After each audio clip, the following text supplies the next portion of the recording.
Hello, and welcome to this webinar on practical steps to developing a counter-fraud culture. My name is Alan Bryce. I am the Business Fraud Campaign Manager at the Fraud Advisory Panel and the chair for today's webinar. This webinar is presented as part of our national campaign to raise awareness of fraud and cybercrime against UK businesses, especially small ones. We encourage you to share this webinar and any of our other related resources with your colleagues. If you're joining us live, we encourage you to ask questions throughout the webinar. Questions can be submitted at any time using the Q&A box that's on your screen. We will strive to answer as many of these as we can towards the end of the session. So, we have 4 excellent speakers on our panel today. Our first presentation will be from Lucy Cryan. Lucy is a manager with StoneTurn. She has a background in forensic accounting investigations, dispute resolution, and compliance monitoring. Over the course of her career, Lucy has conducted investigations into fraudulent activity, accounting errors, professional negligence, conflicts of interest, and bribery and corruption. Lucy also works with clients to assess, monitor, and remediate their governance and compliance programs. Our second presentation will be from James Bowley. James worked in market research and customer experience for 20 years, using data to help companies understand how people behave and why. James started his own business in 2019 to take his learnings to business owners around the UK. He now helps business owners drive team performance by building effective cultures. James has a statistics degree from Warwick University and an MBA from Cranfield School of Management. Our panel will then be joined by Jamie D'Souza and Elizabeth Mulley. James is a partner in Travers and Hamlin's Dispute Resolution and Litigation Department, specializing in high-value corporate and commercial disputes. He has substantial experience of advising clients in a wide range of corporate and commercial disputes and fraud-related investigations. His experience includes advising clients in relation to high-value and complex shareholder disputes, contractual disputes, warranty disputes, as well as fraud claims and investigations. Jamie is on the steering committee of the Midlands Fraud Forum. And Elizabeth Mulley. Elizabeth is a senior associate in Travers and Hamlin's Dispute Resolution and Litigation Department, focusing on complex and high-value commercial disputes with particular expertise in fraud disputes and investigations and cybersecurity breaches. Elizabeth's expertise in fraud includes securing freezing injunctions, both within the English jurisdiction and worldwide, and tracing assets and the proceeds of fraud on a global scale. Elizabeth acts for both private and public sector clients across a breadth of industry sectors in relation to national and international disputes. Lucy, over to you.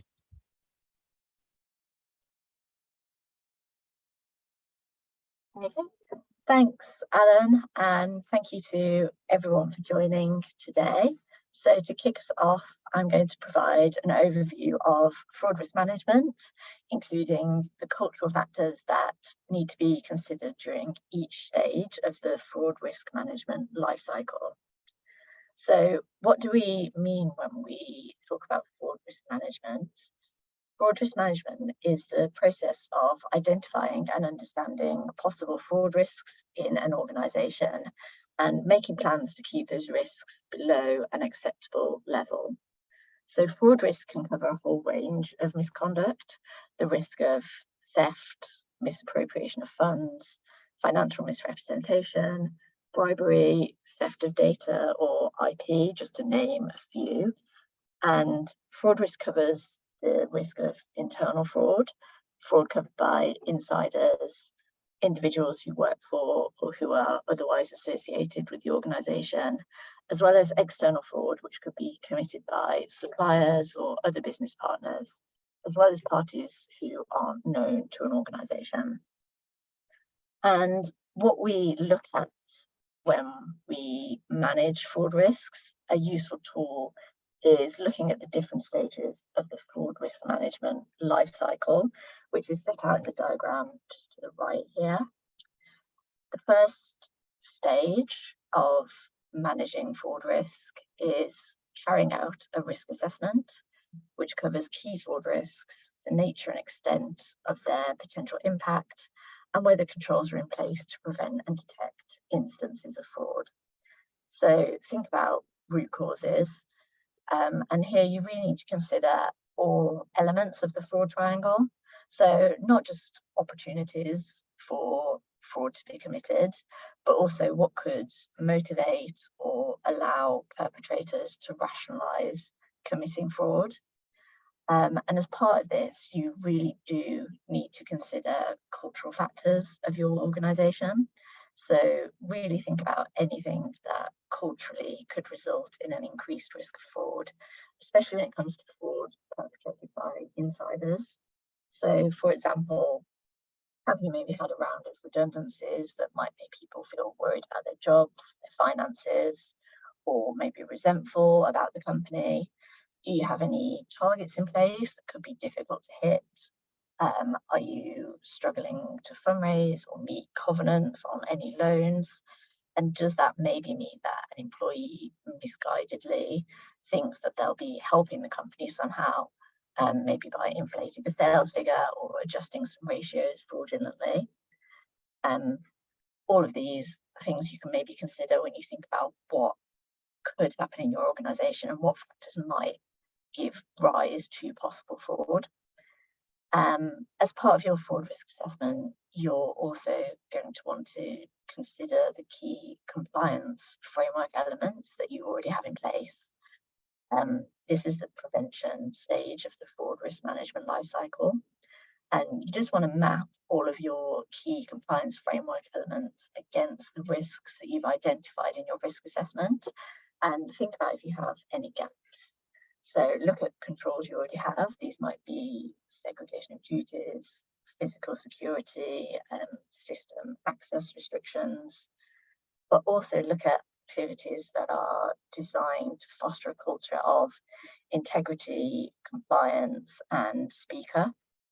This can be something like having a code of conduct in place, an ethics policy, a speak up policy, making sure that these are accessible to all employees, including employees who are based at a desk or in an office, making sure that the policies are up to date, whether they contain examples of ethical dilemmas or situations employees might find themselves in relating to possible fraud, and offer guidance on how to navigate them. Look at training, communications from all levels of seniority downwards. Maybe think about sharing some case studies of examples of the organization or organizations similar to yours. And also, you just want to look beyond your organization. So reach down through your supply chain to work with your suppliers. For example, think about including clauses in your contracts that relate to fraud, or let suppliers know how they can report fraud if they unearth anything. The next stage relates to detecting, investigating, and responding to fraud. So a fraud response plan should be in place at your organization to establish what to do in case of fraud, make sure that investigations kick off in a timely manner, set out the actions that need to be taken, levels of responsibility and levels of authority when it comes to investigating and reporting fraud. Make sure you have reporting systems in place as well is really important. So this includes whistleblowing and speak up systems.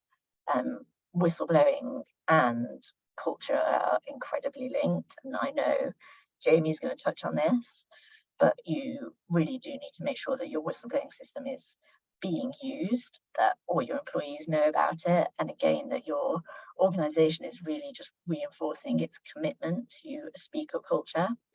That could look like having a dedicated whistleblower day, maybe having whistleblowing and speak up as a standing agenda item at a meeting, newsletters, posters around your organization, sharing good outcomes that stem from whistleblowing. All of this will really help to encourage employees to speak up and allow you to quickly find out about instances of fraud if they do happen in your organization.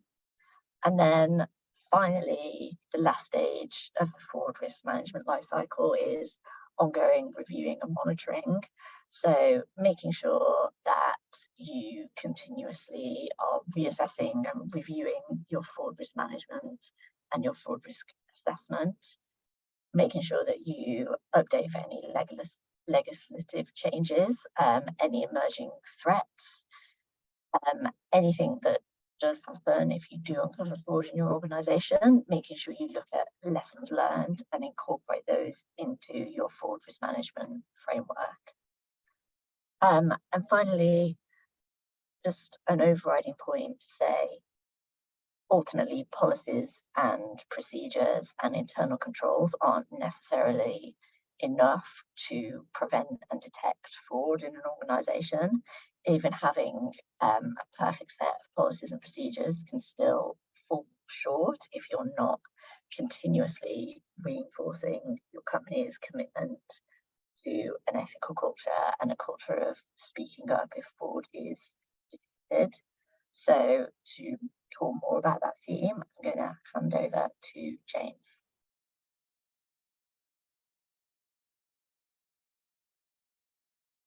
Thank you, Lucy. And good afternoon, everybody. I found that session from Lucy absolutely fascinating. And one of the reasons why I found it fascinating is because I'm not an expert in fraud by any means. What I do for a living is help businesses focus on their culture. And what is culture? Lucy's talked about it a lot. Something I always joke about is culture is what you blame when you do all the right things, but everything goes wrong anyway. You just say, oh, well, the culture must have been wrong. But in all seriousness, culture is how people behave every day in your organization. When the leader's not there, how do people behave? When the leader is there, how do people behave? How do people behave in different teams? And the first point I'd like to make is it's a mistake to believe that there is one company culture or one organizational culture within your organization. Because if you have separate teams or if you have people working in different locations, they all have their own individual cultures that they adhere to. There might be an overriding way the company does some things, but you need to reflect the fact that all of your teams have their own cultures and their own ways of behaving. And you're going to need to reflect that in your policies and procedures and the way you manage fraud and its risks. So if we say that culture is the way that people behave every day in an organization, what is a culture that takes fraud management seriously? Well, it's a culture where people in the entire organization behave in ways that are aware of the risks of fraud, looking to prevent it, and are able to detect it. And what's key here is the behavior in the team members. Lucy's said it herself, policies and procedures are vital, but on their own, they aren't enough. And I've seen this in lots of organizations relating to lots of different matters. You can have a plan and a system, but how do you make sure that people behave in ways that are in line with those plans and systems and participate in those systems when things are going wrong? Now, obviously, there are one-off interventions you can take that make a difference: ongoing training, awareness days, whistleblowing days, posters, and so on. And these are really important because they indicate that fraud is important and managing the risks of fraud is important to your organization. And if somebody external were looking at your organization, they would say, okay, this is evidence that they did take it seriously. But unfortunately, they're not enough on their own to change the way people behave. And I'm going to talk a little bit about why that is now. So you will probably have heard the phrase before, culture eats strategy for breakfast. And when people say that, what they mean is you can have the best intentions and you can have great plans, but when those plans come into contact with your team, it's very difficult to modify the way that they behave. And typically, they're just going to behave in the way that they always have before. And the reason for that is, if you look at the research on this, people's behaviors typically are based on their attitudes, which are based on their values, how they see the world. And their values are based on their beliefs. And beliefs are very, very deep-seated in individuals. They come from childhood experiences, from education, from lifelong lived experiences. And unfortunately, since behavior is based on people's beliefs and people's values, it's very hard to change with surface level or light touch initiatives. So if you want to change the culture in an organization, and I talk to organizations about this a lot, if you want people to change the way they behave so that fraud is more important to them, they need to believe that fraud is important to your organization. They need to believe truly that fraud is important to them, and they need to believe equally that it's as important to their colleagues as it is to them. They need to believe that it's their responsibility to be aware of and to manage the risks of fraud, and they need to believe that it's a core part of their role. If any of these beliefs are not in place, people won't behave in a way that is aligned with managing fraud. And I see this all the time with business owners who say we want people to be free thinking, independent, innovative, and so on. But then there are a host of ways they behave in the organization that undermine people's belief that they should behave in those ways. And so I'm going to talk now about how I advise organizations to build culture generally, and then go on to talk specifically about some of the questions that you might like to consider if you are trying to build a culture that is aware of fraud and manages the risks of fraud effectively. As Lucy said, how can you reinforce the importance of fraud in your organization in everybody's day-to-day behavior? Now, the first thing I would say is communication is obviously important. And however much you think you need to communicate about any issue, I always suggest to any organization, communicate twice as much as you think is necessary, and then do a little bit extra. And make that communication probably twice as simple as you think it needs to be. So make it twice as simple, do it twice as much, and then do a little bit extra. And then you've probably got the right level of communication to reinforce that something is important. And so if you think, okay, we've got our fraud policies, we've got our handbooks, we're going to update them every year and communicate them every year, think about how you can break it down into more simple chunks and communicate about it every month rather than every year. And you're probably on the right level of communication for reinforcing that fraud is important to them. But communication on its own isn't enough.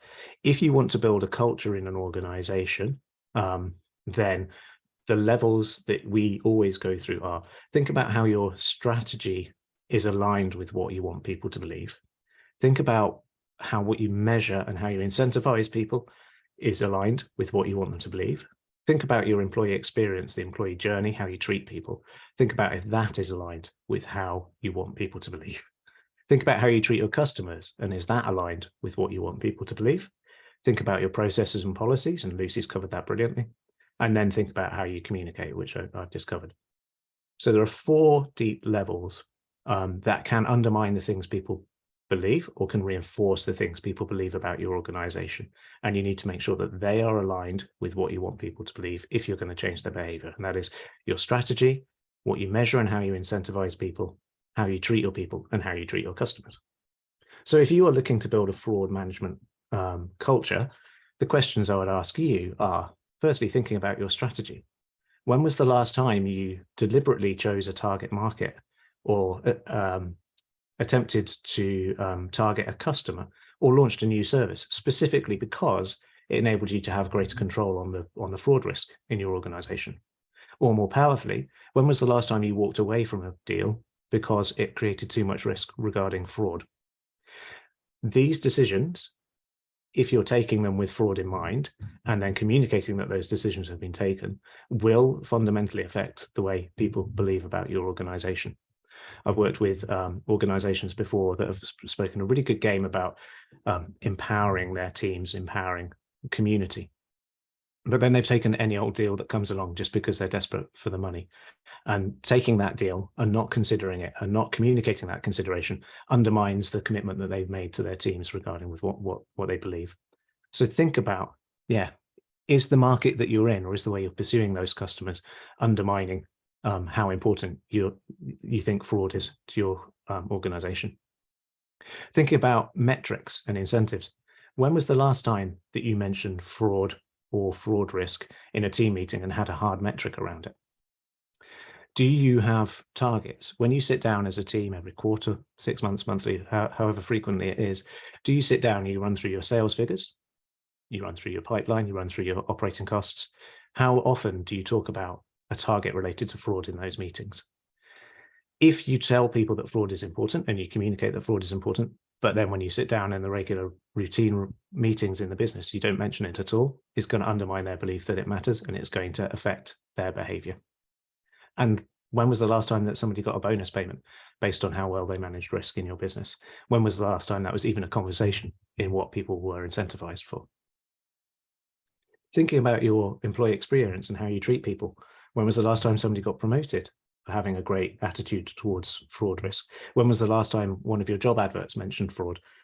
Do you have a fraud management handbook, and is it any good? Did you just take it off the shelf, or does it actually reflect the realities of your business? And is it tailored for the different teams and the different roles in your business, reflecting the risks they're likely to come in contact with? These things are all really important for reinforcing the idea that fraud matters to you and your organization, and not having them in place could undermine what people believe. And lastly, when was the last time you talked to your customers about fraud? When was the last time that a new deal depended on them putting measures in place to ensure that fraud was more difficult? These are all powerful messages that will affect the culture in your organization, because they will have an impact on what people believe about your organization. And truthfully, I talk about this all the time. Unfortunately, people won't believe that what you say matters to you actually matters to you until the evidence is undeniable, until you're behaving entirely in line with what you say matters. So you need to have some sort of measure in place. Lucy talked about running a risk assessment. Okay, coming out of that risk assessment, what are the measures that we can define that are important to us that we're going to talk about ongoing? How can we reward people for participating in that measurement and in improving those measures? How can we recognize people for doing a good job around them, and how can we reinforce it? And I think in the question and answer section, we might get some real life stories of where fraud has occurred. You need to find stories about good practices and mythologize them within the business, not just the horror stories of when it went wrong, but the stories of when it's been going right. Make sure that they become part of the everyday language of the business.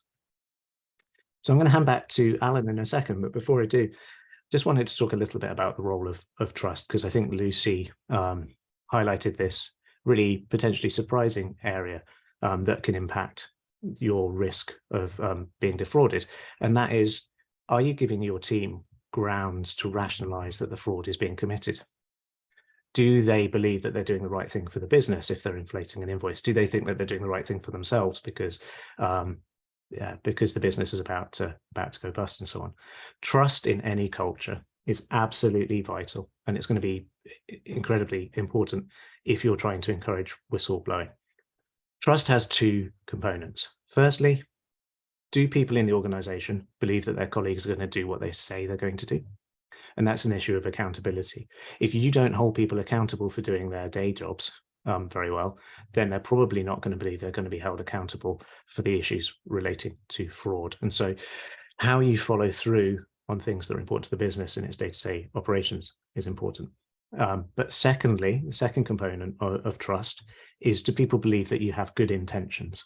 And this is where in organizations, people are always more shocked when they see fraud happening in charitable organizations than in private businesses, because they think, how could they possibly defraud this charity? Well, if people believe that the intentions of the leadership in the organization are not good, or are not aligned with what the company or organization stands for, or if they think that the organization simply exists to try and make money and isn't improving society at all, they're going to find it much easier to post-rationalize committing fraud. If you are running a small business and the only reason your team can see for that business to exist is because you've got school fees to pay as the leader, or you're trying to make some investors very rich, you're much more likely to create the conditions where people don't believe that there are good intentions in place. If you can articulate a clear reason for your business to exist beyond making money, and some real values for your organization, and live them effectively, you're going to be much more effective at preventing the growth of a culture where people believe that being dishonest or looking out for themselves is okay. So that would be my last point I would make. Look at how you behave. Look at the areas that I've looked at in terms of strategy, metrics, and incentives, how you treat your people. how you treat your customers, and then what processes you've got in place, and look at how you hold people accountable and what your organization stands for. And if those things are all truly aligned, you can drive a culture to achieve anything, but in particular, make sure that you are managing the risks of fraud effectively. Thank you for your time. I'm going to hand back to Alan now.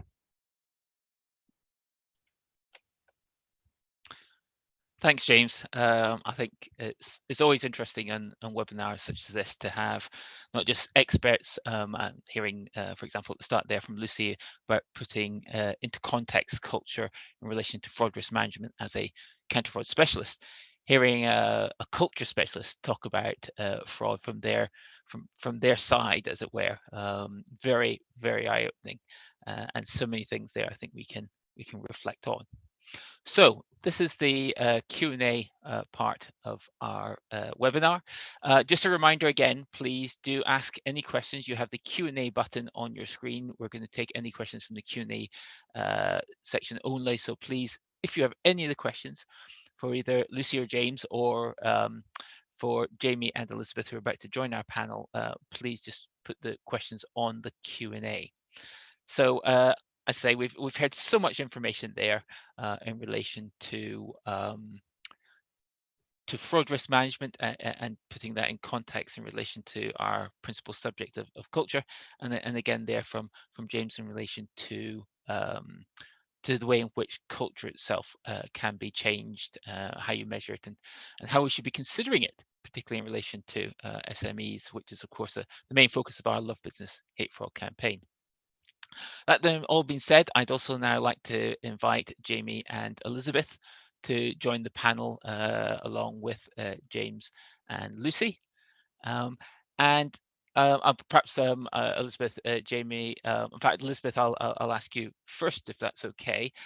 Having just heard what James and Lucy had to say there, and reflecting on that, just drawing on your own experience then, how common do you think in relation to the fraud cases and investigations that you've been having to deal with, how common is the failure of the counter-fraud culture a strongly enabling factor in allowing either the fraud to occur, or perhaps for it to have occurred longer and failed to be detected longer than perhaps should have been the case? Elizabeth, what's your experience? Yeah, sure. Thank you, Alan. And thank you to James and Lucy as well, because there's some excellent measures that they both drew on in terms of addressing fraud risk management and also building a counter-fraud culture. In terms of our cases, all too often we see failures or weaknesses even in a counter-fraud culture being the main reason why we are instructed in relation to fraud. It's all well and good when our clients have in place those fraud related policies and procedures, but if they're not adhered to, or if there's not that culture that's been built up where, as James said, where everyone believes and gets behind the company to counteract fraud, if that doesn't happen, there's likely then going to be weaknesses at some points in the organisation, whether that be at the top, at the bottom, in the middle, and that's what we see in our cases. So got a couple of examples to share with you, and then I can hand over to Jamie, because I know he has some examples he would like to share with everyone as well.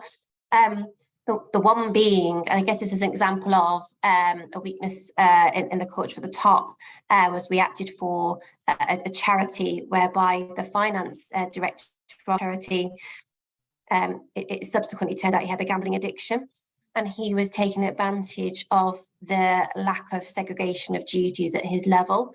In effect, he had too much control over the finance process, and over a period of 2 years, he was able to misappropriate about £2 million. And it was only upon the change of command, as it were, of the charity that his actions were recognised. He since has gone to prison for what he did, and the charity has recovered its money. That's just an example of where there's that lack of segregation of duties. That individual has been spurred on by the opportunity of that weakness in the system, and yeah, has manipulated the charity. Another example, I guess, at the other end was that we've recently assisted a client with a VAT fraud, and unfortunately that went undetected for over 10 years. And it all started when the supplier in question was incorrectly onboarded. So the necessary due diligence was not carried out on this supplier at the outset. So it wasn't recognised early on that the supplier had provided an incorrect VAT registration number, which has meant over the period of 10 years, they've been able to commit this fraud against our client. And it was only upon an audit that was done that this issue was picked up. And so in that, there seemed to be that failure of a counter fraud culture, where there was severe lack of awareness of fraud, people not really taking consideration for what could happen. And I think that the people who at our clients were very much process driven to get through their daily jobs.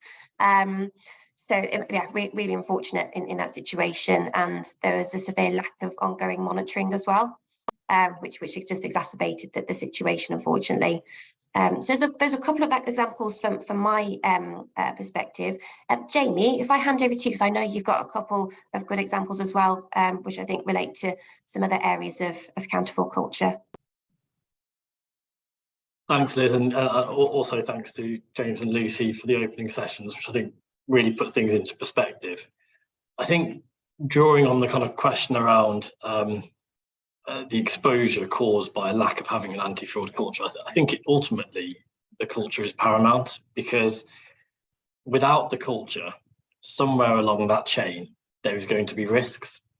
And where there are risks, there will be opportunities, and at some point in time, someone will take advantage of that opportunity. And I think James hit the nail on the head that having policies and procedures in place only goes so far.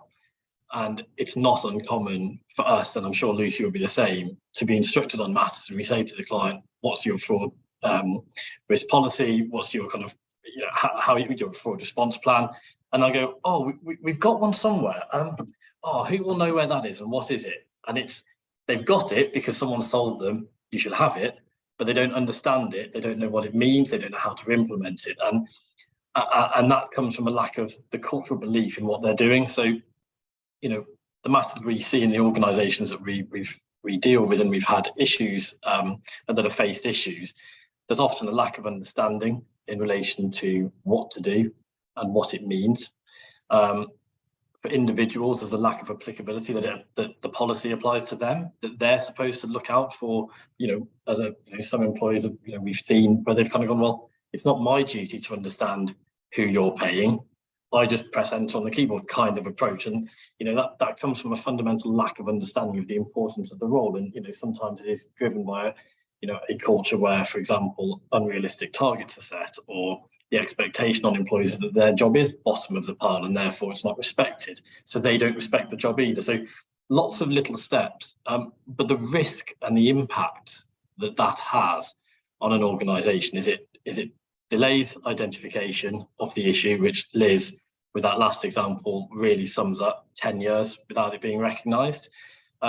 It delays the response, and ultimately it then impacts the result, or the resulting impact of the fraud. A 10-year fraud being committed can have a much more significant impact on an organisation than one that's being committed over 2 or 3 weeks and spotted early. People see a warning sign because they're alert to what those red flags are. And yet, drawing on some the examples I've seen, certainly most recently, it's been things like, again, segregation of duties is really, really important, and understanding the roles that people have and where the opportunities are. It's a sad reality, but these things do happen. But where we've seen it is CEOs having much greater control over the financial position than they ought to have, and no one else understanding really what that role entails and what they're doing. We've had people, again, within a charity scenario, where they have been heavily involved in too many areas of the organisation that creates such a vast opportunity. So head of dealing with suppliers, head of dealing with IT and collection, and and financial roles. And when someone has got that level of control, you're exposing yourself to greater risk. Now, it's not to say that that person can't do those 3 tasks, but it's, have you got the right policies and procedures in place, and are they being followed and implemented to make sure that those risks are being identified? So I think it's, understanding for me is a huge part of it, because you need to bring people along on that journey with you. Like James said, it's, communicating simply and effectively, because if there is a lack of understanding in why it's important, and a really simple example is one of the most, you see all the time, particularly, and Liz can draw on a lot of the cyber side on this, but data is so important, and that is data of your suppliers, your customers, but it's also data of your employees. So your employees have a vested interest in protecting their own personal data, which is a huge thing. And it's a very simple message to kind of bring people on board that it is, an organization is doing it for them, it is doing it for their livelihood, their jobs. And so I think, it's, sadly, there is too often in what we see a break in that chain of, yes, we have a policy, or yes, we do stuff, or yes, we say fraud's important. We say it once a year in our audit statement. We say it once every 3 years when we update our policies. That's not enough. And I think that's the really important message that I think needs to be understood, is looking at, from James's vast experience in, actually developing cultures, why it is so important, because unless people are with you on that journey, I think, unfortunately, organizations of all shapes and sizes leave themselves vulnerable. And we've all seen all the big headline kind of fraud related cases, huge banks. These are organizations that will have very good policies and very good procedures in place, but yet there's risks, there's opportunities, and there's gaps in that cultural aspect. Thanks, Jamie. It's interesting, as I've just been scanning through the questions, and please, just a reminder to everybody, don't use the chat, use the Q&A to ask any questions. We're only going to take those questions as they come through the Q&A. But there's been a lot of interest in relation to the cases, and I think that sort of fleshes out the sort of things we've been hearing initially from Lucy and especially from James, in terms of understanding conceptually how we deal with this.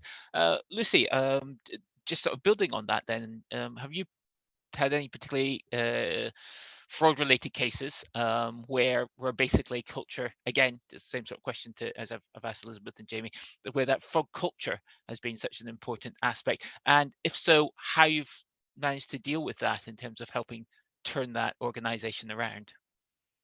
Yeah, so just to pick up really on what Liz and Jamie were talking about in terms of leadership and tone from the top being really important. I've just finished an investigation into the CEO of an organisation who was over a few years misappropriating assets of the company on quite a large scale, and it was very much the same thing. He had a lot of control over how money was spent at the company. There was not much segregation of duties. He was in a position where he could approve his own expenses. He was actually able to wire money to himself into his own personal bank account, approve invoices, just very, what you think of as quite basic controls, like the segregation of duties and the checking were not really present. And I think also what was most striking about that case was it was largely known at the organisation, maybe not the extent of the misappropriation of assets, but it was known, for example, that the CEO was awarding contracts for building renovation work to his relatives, or that maybe he was using the company vehicles for his own use. And no one was really in the position to report that or question it. There wasn't really a reporting mechanism or like a independent whistleblowing helpline. So whilst it was known that this was all happening, there wasn't really any power of redress. There wasn't any kind of like speaker culture where anyone was able to challenge what was happening. And ultimately it was only the extent of the fraud was only really unearthed when the company was taken over by private equity. So I think that's just to say, again, just the importance of having a culture where even senior leaders in the business can be challenged, where employees who have noticed things and have concerns are able to raise them maybe externally to business, to the board of directors if it needs to happen, and just how important it is that the leaders of a company are setting the right tone. Thanks, and I think building on that, and I've just seen we have had several questions that relate to charities, and it's interesting in this context, particularly the focus around small businesses. And as somebody who not too long ago worked as the head of counter fraud at the Charity Commission, I've seen this as well, where really, apart from a couple of areas, small charities and small businesses are effectively very similar organisations in terms of so much of the fraud risk, and therefore the importance of culture. So. That particular point that Lucy just made there around that, people within an organisation knowing that a fraud was being committed by the chief exec there, or concerns around some of the behaviours and and where contracts were going, and yet nobody really felt the situation that they could speak up. If I throw that open then in the context of charities, I know Elizabeth, you've already mentioned one there. Say, with so much interesting questions around charities, are charities making exactly this, or having the same issues and making if I can say it, the same mistakes around culture in many cases that you're seeing, or do you think actually the dynamic is different in that respect? Perhaps Elizabeth first. I think you mentioned charities before, but is anybody any specific involvement more directly with charities in this respect? No, I'm happy to go, Alan, and then throw it out to anyone else who has a comment on this. But all charities are different, but we are seeing in the various surveys that come out and reports this year that charities are still a huge target sector. And I guess there are a number of reasons for that. One being culture, but also driven by the limited resources that charities have in some cases. Yeah, I think in terms of charities, I think there's one step further that charities have to go in, and that the trustees have to also take responsibility for the culture of the charity and to really drive that forward, because ultimately it's the trustees who are legally responsible for the charity's funds. So I think they need to be getting on board with that, and really helping the charity to improve its culture. But yeah, unfortunately, I think charities are seen as an easy target because I think they are, as I said, limited resources in most cases, driven by their charitable purpose ultimately, and sometimes that means that the back door is inadvertently left open, and those checks aren't being done, and that counter fraud culture being built. But if I throw it out to the rest of the panel as well, I'm sure they also have some really good insights into the fraud culture and charities too. I completely echo everything that Liz just said. I think it's I think the interesting thing often with charities is when you talk about purpose and you talk about culture, they often have quite an aligned, at least at a high level, purpose and culture, which creates its own dynamic in the sense that there is probably even more shock to think that the person you are sat next to, or the CEO, might be doing something that they shouldn't be. And I think comparing it to kind of an SME type sector, it's no different to an SME where people have worked at the organisation for 25, 30 years, and you've got that type of organisation where, or a family business where you've got multiple generations that have worked through the business, and it's that kind of you've built this, what you believe is this real kind of trustworthy brand and business or charity, where you think everyone is on that same path as you. So I think sometimes that the element of surprise, I think Liz summed it well, in terms of leaving the back door open. It's leaving the back door open because it just seems so surprising that someone in that type of organisation, your organisation, what you believe in, can happen. But I think a lot of the time, sadly, what we have seen in the charities is this segregation of duties points crop up, and the opportunities widen for certain people, and it just goes under the radar. So no real difference, I suppose, but no real difference. But I think there is this expectation, probably a greater expectation maybe than in other more corporate aligned organizations, where you are seen to be, or you probably believe more in some respects what the organization itself is doing. So I think that there is that element that comes in, but you in your role in the charity commission, I'm sure you've seen all sorts. Very, very much so. I'd like to direct that now to James, bring James back into the discussion, because given the context of what we just talked about and how perhaps there are elements of the culture within more charities that are obviously going to be different from small businesses. How would, James, you would advise then, if you were going to advise a charity around changing that counter fraud culture, and what, if anything, is different, or a different approach you might take compared with, say, an SME? So I'm speaking with anecdotal evidence here, because I'm not an expert in the charity sector. In my experience as a trustee and working with a couple of charities, they're often a loose collection of people motivated by the same good intentions. And the phrase that somebody much cleverer than me used about charity culture is that it's often a bit of a chaotic club. Lots of people doing what they think is the best thing to further the mission, rather than necessarily thinking about what's the best thing to do for that organization as it exists. And so there are two things I would look at within a charity. And one is the leader in that charity organization work really hard with volunteers and with employees to define the work that is being done effectively. So even if there are duties that are segregated and there's not enough resource to for people to double up on it and to understand it fully, everything that is going on, or at least there's some kind of understanding of, okay, well, Liz is handling all of this stuff. There is a task that's related to it, with this just checking in with what Liz is doing, and that's going to be somebody else's job. So mapping out what people are responsible for, I think, is a really good way of making people aware of where the risks are.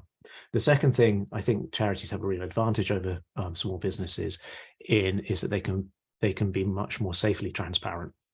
And I would encourage every charity to go to the nth degree, as far as they're comfortable, in terms of transparently reporting the activities that are going on within the business, like within the organization. This is how much we were donated. This is how much these contracts cost. This is how much we spent on this. And this is where all this stuff is going.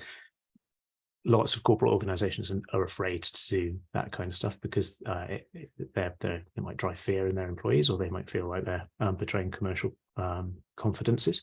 I think charities have a real opportunity to be extra transparent, and that transparency, particularly if it's driven from the top, and you're prepared to share everything, can really bring people in and make them feel like they're trusted and able to speak up on everything. So those are the two specific tips I would give for charities.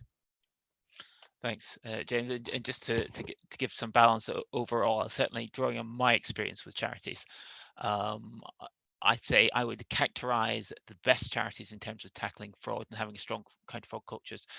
Those sort of key things that James and others have mentioned there resonates, that tone from the top, that acceptance that fraud is something that happens, and that the willingness to talk about it and be open and therefore make the sort of changes that are required. I definitely saw that as a common theme of the better charities in terms of tackling fraud.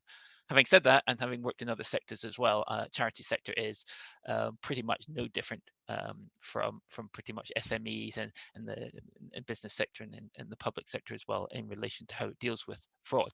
There is one point I would make to any charity, though, and if you want to see where that guidance is, the Fraud Advisory Panel, where I am now, and the Charity Commission jointly did a piece of research, which sadly has not been repeated, but 4 years ago, called Preventing Charity Fraud, and that was a survey looking at charities. And the scary thing that is different if you're a charity, and I would put this in the context if you're an SME as well, in terms of understanding risk, is that half of all charities in that survey 4 years ago said that they were not susceptible to any of the 6 most common fraud types. So that issue of trust, and that issue, again, culturally, that issue of trust, and that issue that why would anybody want to tackle and try and defraud the charity, permeates still part of the sector. And it's a slightly different issue for SMEs, as we've been hearing. But those sort of dynamics sadly still exist and are detrimental to the way in which charity and any other sector prevents fraud. Just looking at our time now, I'd just like to start to finish by asking each of our panelists in turn then, if they have a top tip for preventing fraud, particularly in relation to that counter-fraud culture. What would that be? What would you advise an SME draw upon your experience? Elizabeth, if you could go first.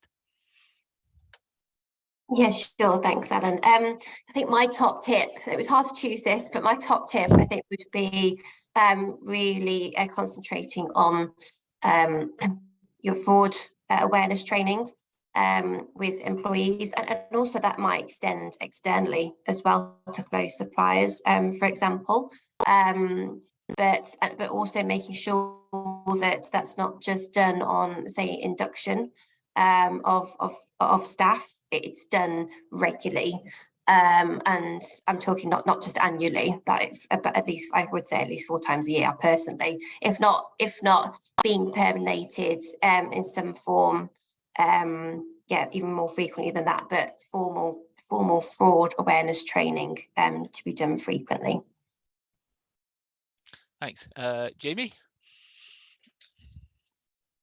I think it's been said a few times during the session, demonstrate the behaviours from the top and see them through the organisation. And that is in every aspect of what I suppose Lucy picked up on at the opening, which is, in terms of why the policies are important, make sure there's that fundamental understanding, the behavioural traits have got to lead from the top down. And I think that includes then when someone comes to you and says, I think there's a problem, I think I've seen something, actually taking action and taking the right action. Those behaviours have got to be demonstrated at the top to get that belief, I think, which James touched on as well.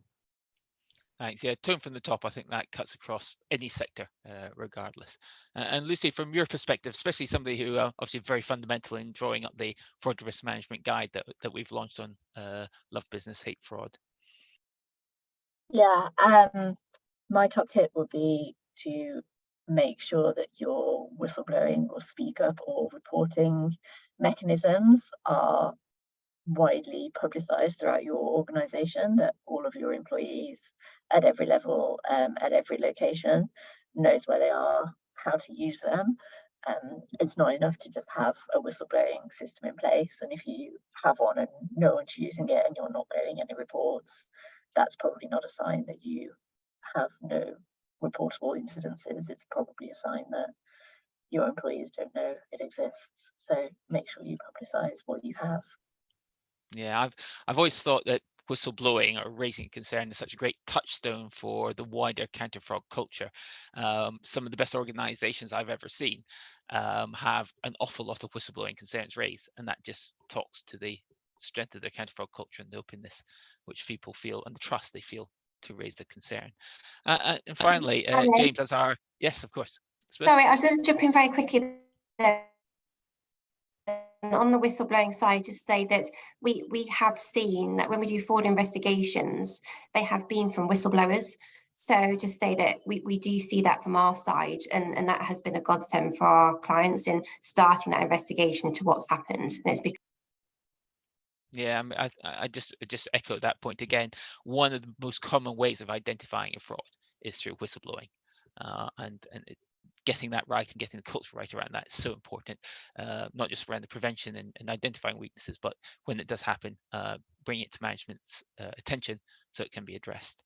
And finally, I say, James, you're our counter fraud culture our culture expert, I should say, but in the context of counter fraud. And I thank you for bringing your knowledge to that balance, with always not an easy coming to somebody else's arena, as it were, talking about fraud. But you've given us some real insights. What would be your top tip then?